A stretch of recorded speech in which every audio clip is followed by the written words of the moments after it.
FDH Internacional y Fish Studios presentan Clasificación A. Hola, ¿qué tal? Bienvenidos a Clasificación A. Mi nombre es Natán Díaz. Quiero dar la bienvenida a todos los que nos escuchan en diferentes partes del mundo, como Argentina, Nicaragua, España, Estados Unidos, México, Honduras y también a través del podcast semana tras semana. Gracias por acompañarnos y queremos recordarles que tenemos varias maneras para que estén en contacto con nosotros, como es la página de Facebook, que es Clasificación A en Facebook, y también en Twitter la cuenta es @ClasARadio. @ClasARadio en Twitter y nuestro correo electrónico radio@clasificaciona.com. Vamos a estar hablando hoy acerca del noviazgo y ya estuvimos hablando con Dave Tucker un poco acerca de eso en programas anteriores, pero quisiéramos complementar el programa de hoy, este tema, con algunos puntos más de preguntas que nos han enviado y nos han estado haciendo en torno a este tema y tratar de dar respuestas a algunas de las preguntas más comunes que surgen. Y recientemente he tenido la oportunidad de compartir esta conferencia con jóvenes en diferentes lugares y entonces ahora queremos hablar acerca de estos temas aquí en el programa de radio para que ustedes también escuchen algunas de las respuestas bíblicas que hemos tratado de dar a algunos de los problemas más comunes que hay en torno al noviazgo. Número 1. La pregunta que hace la gente es: ¿qué es el noviazgo en la Biblia? Y lo que tenemos que decir es que no existe en realidad el concepto del noviazgo, pero sí existe el concepto del compromiso. Y a diferencia de la manera en que llevamos el noviazgo en nuestra sociedad, en la Biblia, esta etapa de compromiso no tenía ningún elemento de prueba, de ver si funcionaba. Y entonces no existía la inseguridad, la superficialidad y el contacto físico que existe en la manera en que vemos los noviazgos ahora. Cuando alguien tiene novia o novio, pues muchas veces es nada más esta prueba, a ver si funciona. Y entonces le preguntas a esa persona algo acerca del matrimonio y se espantan. Piensan que los estás metiendo en algo que no deberían de estar metidos, pero están en el noviazgo y entonces realmente hay un grado de inseguridad altísimo en una relación de noviazgo porque es muy probable que termine antes de que se casen. Así que si comparamos la amistad y el noviazgo, nos vamos a dar cuenta que la amistad carece de exclusividad, es decir, tenemos amigos, varios amistades del sexo opuesto y no hay ningún sentido de exclusividad en esa relación. También la amistad es una relación objetiva y también no hay muestra de afecto físico, público, y en el noviazgo sí lo hay. En el noviazgo es exclusiva la relación. Solamente empiezas a salir con una sola persona o platicas con una sola persona y eso identifica la relación. Es subjetivo porque una vez que estás enamorado ya ves las cosas subjetivamente y sí hay muestras de afecto físico. Pero recuerden, en la Biblia no existía ese tipo de contacto físico antes del matrimonio. En esas relaciones, aún en las que estaban comprometidas para casarse, no encontramos ninguna evidencia de eso. La pregunta que también nos hacen mucho es: ¿está mal que siempre esté pensando en tener pareja? Muchas personas, muchos jóvenes que están en una cierta edad, constantemente están pensando en ¿con quién me voy a casar? ¿Quién será? ¿Ella o él? Y están mirando constantemente el sexo opuesto para ver las posibilidades y las opciones que tienen. Y la respuesta es que no está mal que siempre estés pensando en tener pareja, porque el plan normal de Dios para la mayoría de personas sí es que se casen. En Mateo 19 encontramos a Jesús hablando acerca de esto en relación al matrimonio, cuando le dicen que entonces mejor no casarse si Dios toma tan en serio el matrimonio como para no dejarnos divorciarnos por cualquier cosa o no volvernos a casar por cualquier razón.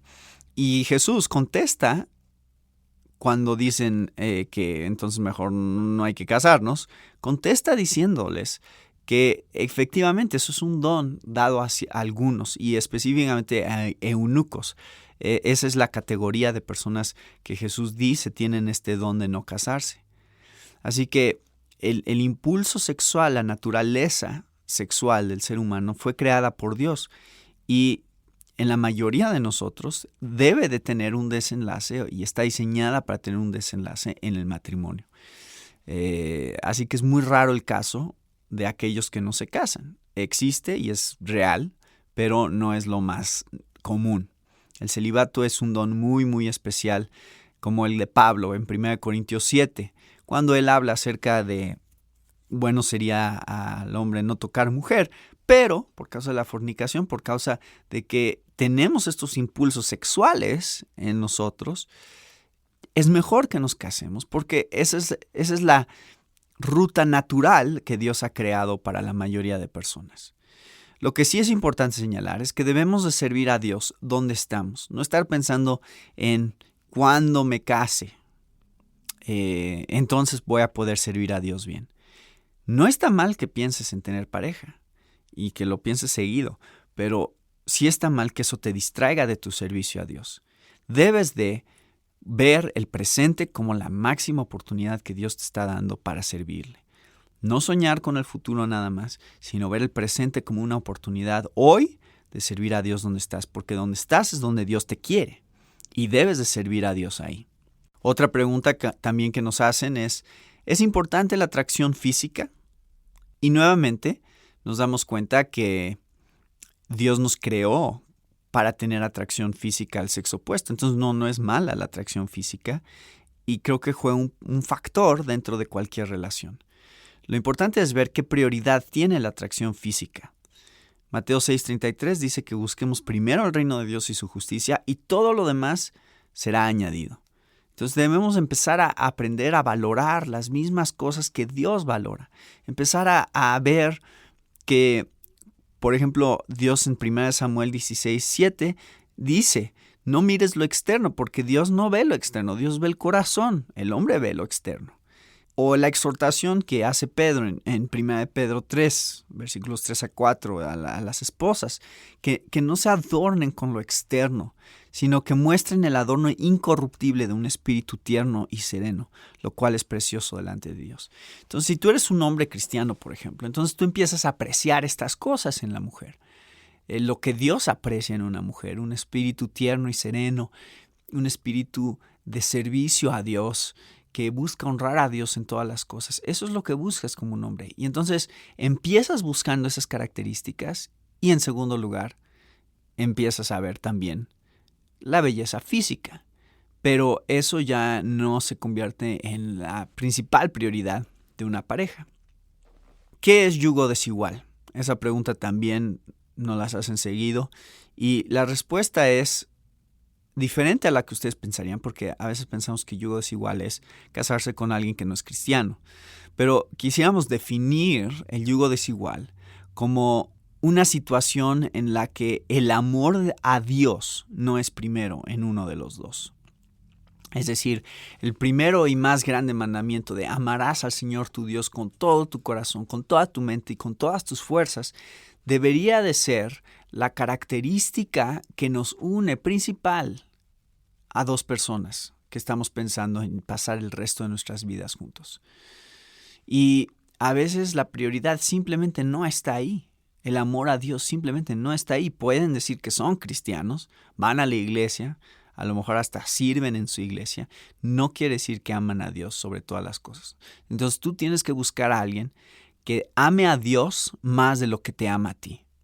Ese es el tipo de persona con la que quieres casarte realmente. Y a veces también, yugo desigual también se puede referir a cuando el llamado y el ministerio es diferente en alguno de los dos. A veces simplemente los ministerios a los cuales Dios nos llama son completamente diferentes y no hay mucha compatibilidad en la manera en que servimos a Dios a lo mejor. Lo he visto en algunos casos y solamente quiero animarlos a considerar eso si es que todavía no saben con quién se van a casar y están buscando, lo cual es bueno que estén buscando. Busquen a alguien que también le guste servir a Dios en áreas similares a las que ustedes quieren servirle. Por ejemplo, si quiere ser misionero, que ella también quiera ser misionera. Si quiere ser pastor, que ella quiera ser esposa de un pastor.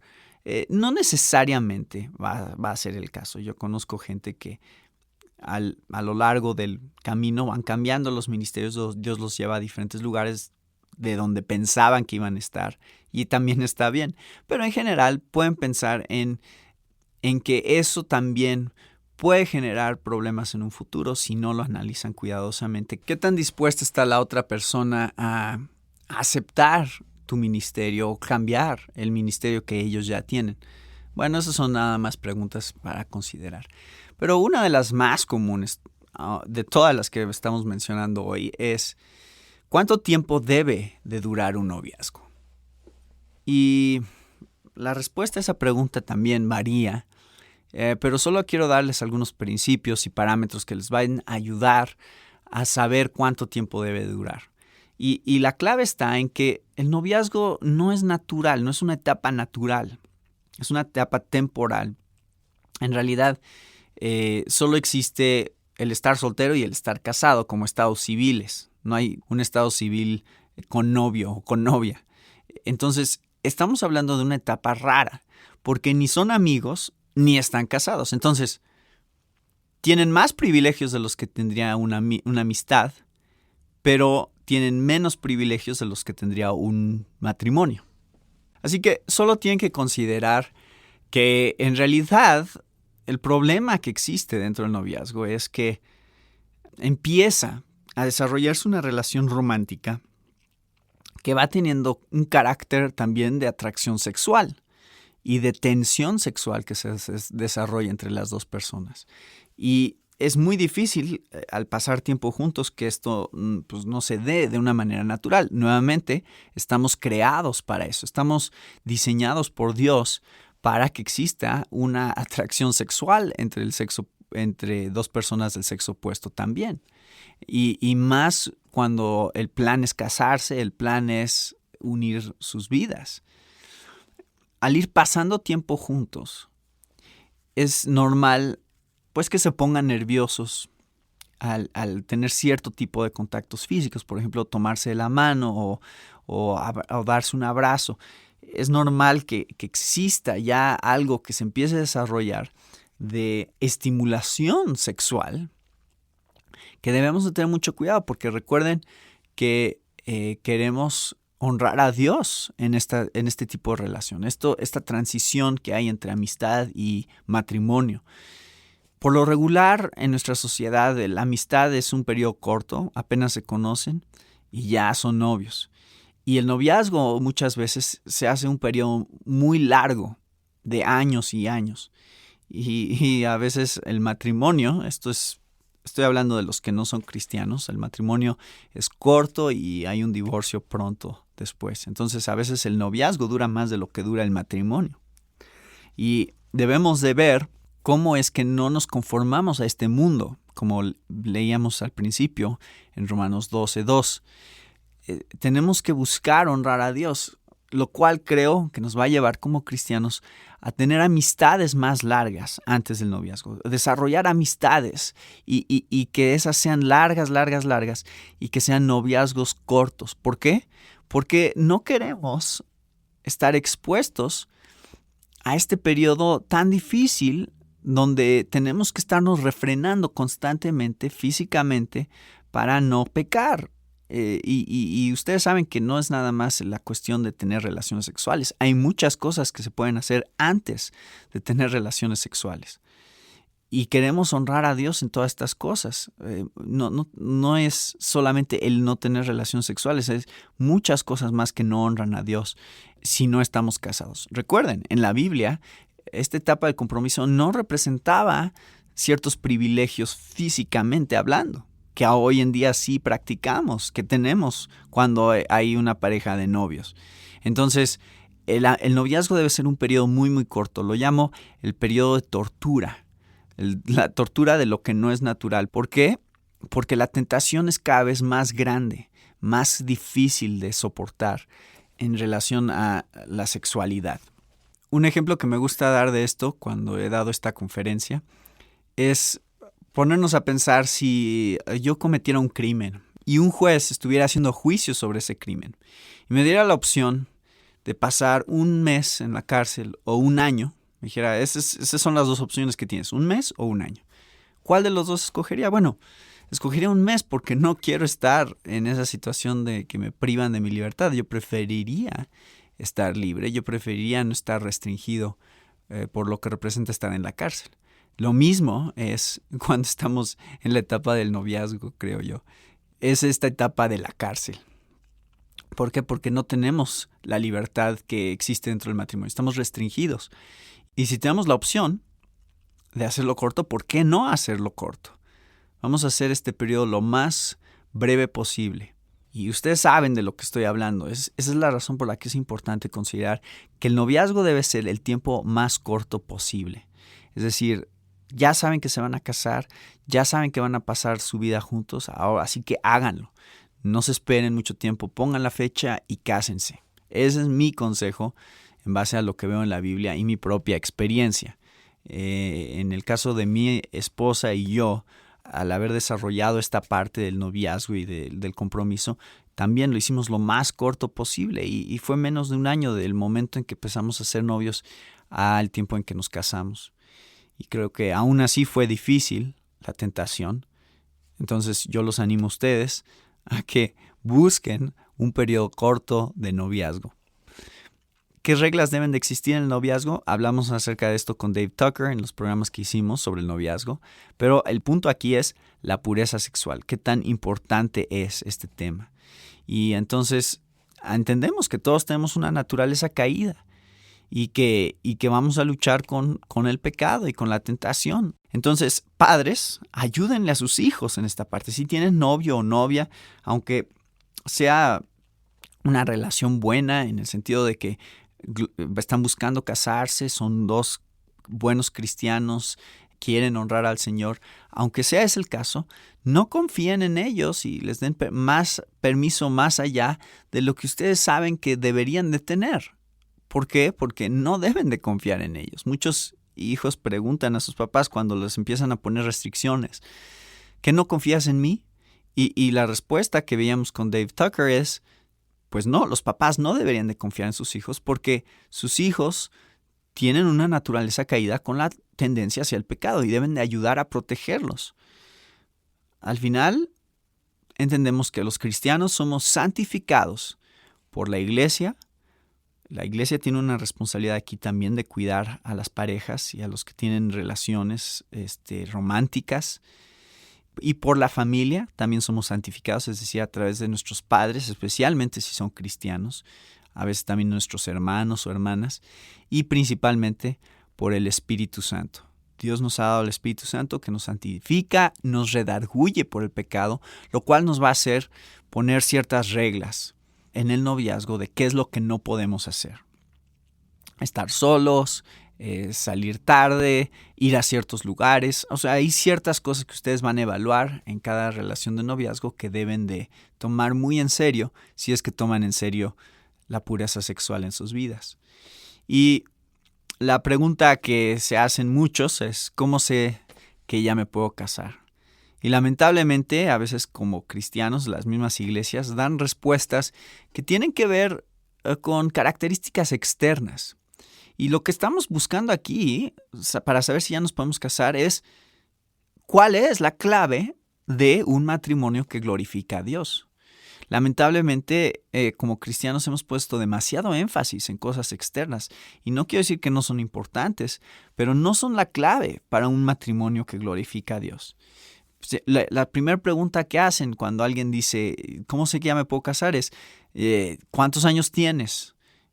O ya terminaste tu carrera, o ya terminaste la escuela, o ya tienes trabajo, ya tienes dinero. Esas son las preguntas que hacemos primero.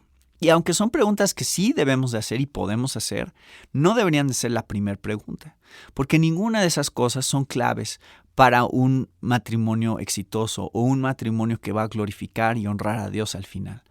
Tenemos que entender cosas más profundas que estas cuestiones externas. Tu edad no es ninguna garantía de que vas a tener un buen matrimonio. Tus estudios no son ninguna garantía y tampoco el dinero es una garantía de que vas a tener un buen matrimonio. Inclusive podrás tener dinero ahora y un trabajo ahora y puede ser que te cases y lo pierdas y ya no tengas dinero. Y entonces, si esa era la base por la cual te podías casar porque ya tenías trabajo, el trabajo no es ninguna garantía para ninguno de nosotros y el ingreso no es ninguna garantía. Simplemente tenemos que entender algo más importante, más profundo, es qué significa realmente el matrimonio en la Biblia. Y eso lo encontramos resumido en Efesios 5, versículos 31 y 32, donde dice Pablo: por esto el hombre dejará a su padre y a su madre y se unirá a su mujer y los dos serán una sola carne. Grande es este misterio, pero hablo con referencia a Cristo y a la iglesia. Entonces yo lo que les digo a los jóvenes cuando me preguntan ¿cómo sé que ya estoy listo para casarme? Es, ¿has leído Efesios 5? Acuérdate, Dios nos ha puesto la gran responsabilidad y el gran privilegio de dramatizar temporalmente una realidad eterna que es el Evangelio. John Piper habla acerca de esto en su libro Pacto Matrimonial, el cual hemos comentado aquí en Clasificación A muchas veces, y creo que ahí está el centro, ahí está el fundamento y lo más importante que tenemos que entender como cristianos con respecto al matrimonio. Es Cristo es el esposo y la iglesia es la esposa en una relación matrimonial. Y cuando nos casamos asumimos ese rol para representar al mundo que nos rodea la realidad de lo que Dios ha hecho con nosotros y de lo que Dios hizo por su iglesia a través del Evangelio. Lean Efesios 5, vean todo lo que representa la gran responsabilidad de estar casado. Es algo mucho más profundo que simplemente ya no estar solo o estar acompañado de otra persona o sentir que alguien me entiende. Hay cosas más profundas. Dios las diseñó en el matrimonio específicamente como el mejor ejemplo de el plan de redención que Él tenía para la humanidad. Pablo dice, este es un misterio que ahora entendemos a través del Evangelio. Y por eso es que no tienes que ser cristiano para casarte. Todas las generaciones, todas las culturas y civilizaciones han tenido al matrimonio como el fundamento de su sociedad. Y Dios lo estableció para hablarnos acerca de sí mismo en cada una de las personas que unen su vida. Y lamentablemente no hemos sabido dar el testimonio correcto como cristianos porque no hemos sabido qué es lo que realmente estamos haciendo. ¿Estás listo para casarte? La respuesta está en si entiendes qué es el matrimonio como cristiano. ¿Estás preparado para representar a Cristo, hombre? Recuerda lo que Cristo hizo por la iglesia. Se entregó a sí mismo por ella, se sacrificó por ella para protegerla, para proveer para ella. Y ese es el llamado que Dios está haciendo a todos los que están pensando en ser esposos. Ese es el compromiso que estás adquiriendo delante de Dios. Es la promesa que vas a hacer. Esposas, es lo mismo. Ustedes están adquiriendo una responsabilidad delante de Dios que representa el tratar a sus esposos, reaccionar ante el liderazgo de sus esposos de la manera que se supone que la iglesia reacciona a Cristo. Mujer, ¿estás lista para representar a la iglesia en esta relación? Esa es la pregunta, no solo para los que no están casados todavía, sino para los que ya estamos casados. Esa es la clave de un matrimonio exitoso y un matrimonio que glorifica a Dios. Y esto es lo que he compartido ya en varias conferencias. Quería hacer un resumen breve del contenido de esas conferencias en este programa. Esperamos que sea de ayuda y de bendición en sus vidas para glorificar a Dios en esta área específicamente. Queremos saber sus opiniones y sugerencias, comentarios. Búsquenos en Facebook como Clasificación A y también síganos en Twitter con la cuenta @clasaradio. Nuestro correo electrónico radio@clasificaciona.com. Y nuevamente, gracias por acompañarnos esta semana con otro tema de interés para la familia de hoy. Se despide de ustedes, Natán Díaz.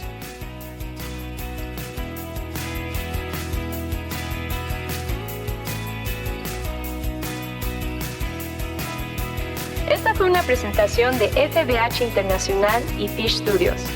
Para más información, visite nuestra página www.clasificaciona.com.